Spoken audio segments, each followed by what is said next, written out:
Hello, welcome to Unicorn Princess Tarot. So, ito yung reading natin para sa'yo, Pisces. Pag-usapan natin yung full moon at saka yung solar eclipse. Ayan, solar eclipse muna, no? By the way, bago ako magsimula, i-check mo yung sun sign mo, moon sign mo, and rising sign mo. Maaaring ito yung magbigay ng message para sa'yo, Pisces. Okay, solar eclipse happening will happen sa sign ng Libra October 3, sa iba October 2, depende kung nasaan ka sa part ng mundo. And then also yung full moon Aries naman siya, nasa Aries, and then ito ay on October 17, October 16 sa iba. Yung solar eclipse 6 months ang tinatagal niya, like 6 months, so mga March, April 2024 yung effect nitong eclipse na ito. So, pwede mo siyang maramdaman hanggang March, April 2025 pala. Okay. Pisces. Doon muna tayo sa new moon, okay? Doon sa solar eclipse. Solar eclipse. Okay.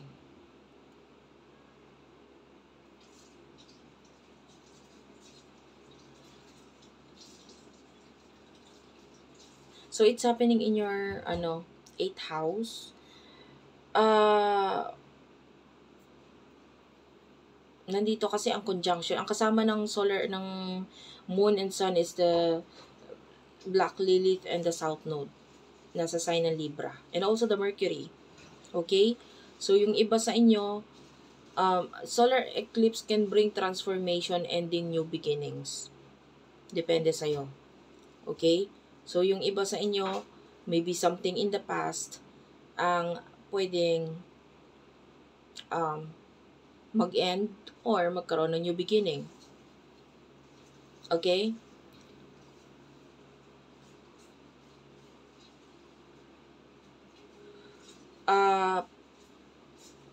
It's forming a square with the planet of Mars sa sign of Cancer. There's a possibility of you, no? Kung ikaw ay gusto mong magkaroon ng anak, medyo malaki ang chance dito. But if you're not ready, yung iba hindi ka ready, medyo mag-ingat ka. Yeah. Especially na yung Jupiter mo is nasa 4th house. Jupiter in 4th house, alam mo si Jupiter, planet of growth, growth. So, kung nasaan siya na area ng life mo, doon siya mag-grow. So, dahil nasa 4th house mo siya, 4th house has something to do with home, your private life. No? So, pwedeng yung home mo, may additional, may dadagdag. So, that could be a child. So, yung iba sa inyo, if you're not ready, kasi nakikita natin dito, it's forming a square. Yung iba, may action kang pwedeng gawain na may kinalaman naman sa iyong 5th house, which is may kinalaman sa love affairs, no? Na maging dahilan para mag-grow ang iyong family or mag-grow ang iyong home nang hindi ka pa handa. So, be careful. Okay? Use protection. Especially, meron tayong rebellious energy dito.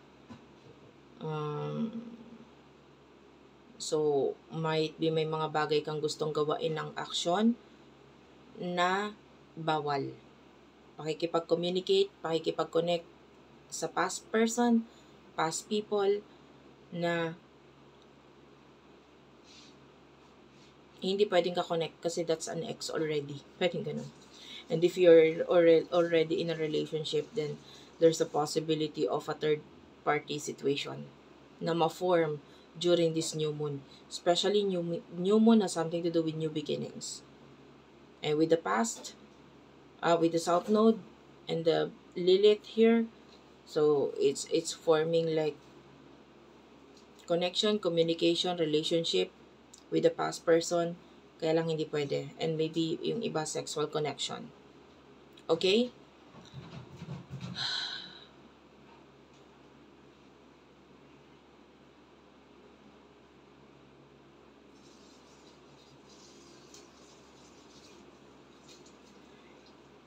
Okay. Yung Venus during this time is nasa sign of Scorpio. And ito ay nasa iyong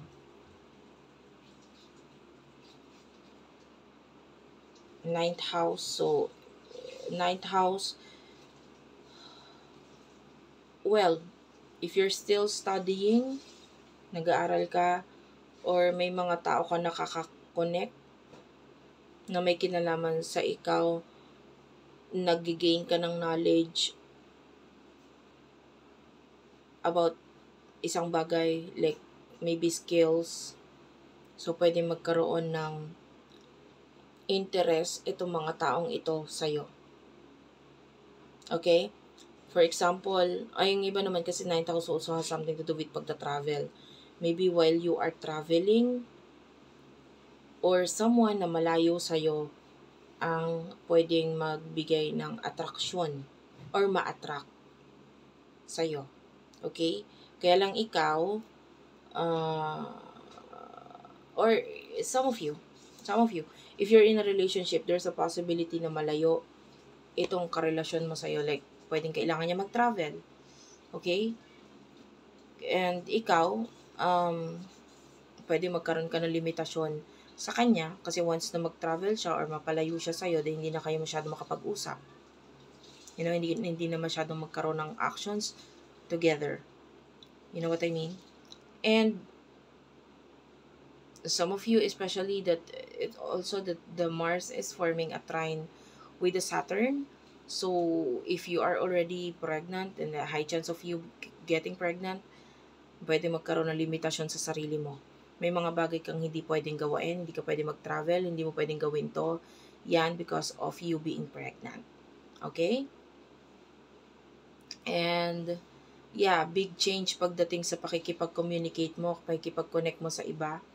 So, pwede nga, kung halimbawa may pagkakalapit kayo ng person mo, pwede may pagkakalayo.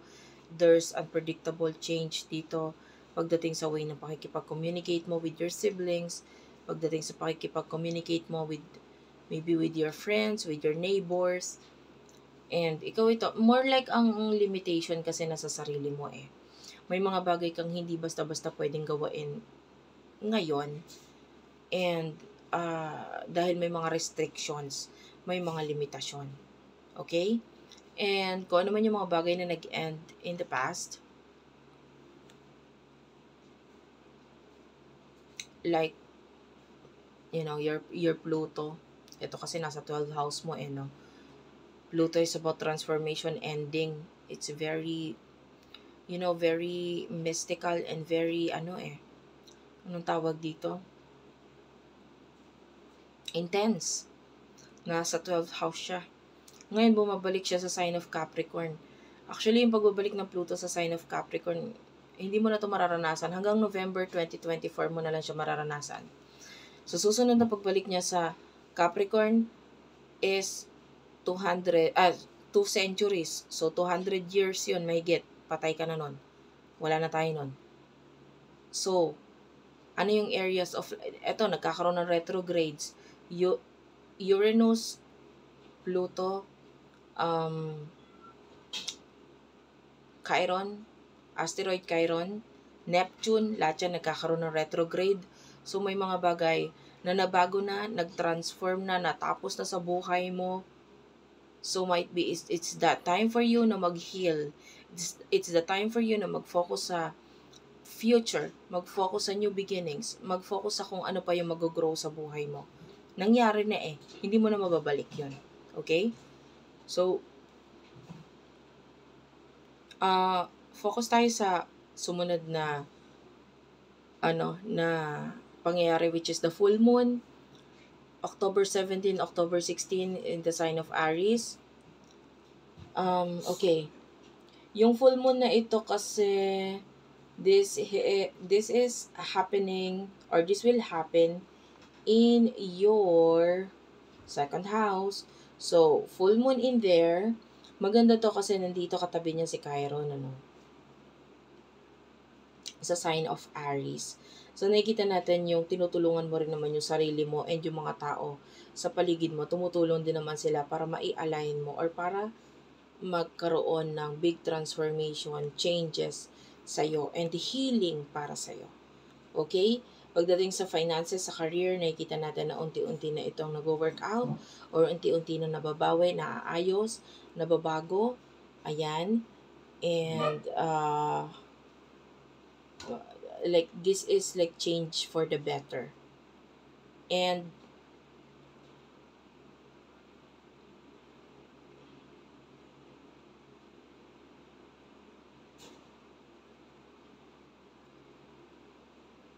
well, nakikita natin yung tulong din naman ng partner mo na person mo na may kinalaman sa love or maybe even your children na pwedeng kung ano man yung mga gagawain nila. Pwedeng makatulong ito para magkaroon ng pagbabago sa iyo. Sa kung ano man yung mga bagay na binabago mo or inaayos mo sa sarili mo. Okay? Kung ano man yung mga bagay na dapat mong pag-focusan sa sarili mo.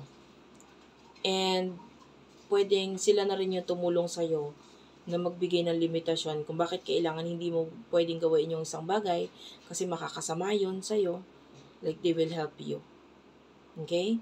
Yung iba sa inyo, pwedeng kung nagkaroon ka ng negative experience, like experience na may kinalaman sa hospital, kinalaman sa death and rebirth, or maybe may kinalaman sa mga bagay na nawala or mga taong nawala sa buhay mo. So, these people can help you. Like, for example, yung iba sa inyo na namatayan. Your children can help you heal. Yun nga lang, nakakita tayo ng bad aspect with the full moon and the Mars wherein pwedeng hindi ka naman makapag-take ng actions basta-basta sa kanila kasi kailangan mo rin mag-heal. Like, for example, pwedeng hindi mo malaro si baby dahil ikaw ay kailangan ng healing. Ikaw ay naoperahan. But this baby can help you smile. And yung iba, pwede ko ikaw ay nawala or namatayan, hindi mo mapuntahan or mabisita itong mga taong ito with regards sa past. Well, the focus here is the future. You should be focusing on future. Kasi yun ang ginagawa ni Pluto. Si Pluto kaya kanya bibigyan ng transformation kasi kailangan mo nga nagkaroon na ng ending, 'di ba? So mag-focus ka na doon sa transformation. Ano ba yung mga bagay na mangyayari pa sa buhay mo? Sino ba yung mga taong nandiyan sa buhay mo ngayon na makakatulong sa'yo? Sa kanila ka na lang mag-focus rather doon sa mga bagay na nawala na. Okay? And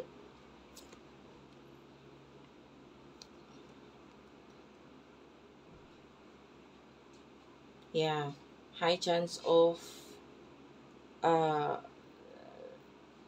someone na pwedeng may kinalaman sa love and because of a career, pwede magkaroon ng pagkakalayo or distance sa inyo. And there's a possibility of you na hindi mo masyadong makausap itong taong ito. Ayan.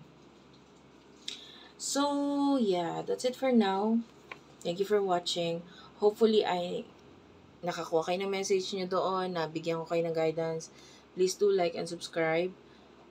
Ma-appreciate ko kung kayo ay magko-comment. Sobrang thankful ako doon. Kahit po heart lang, smileys.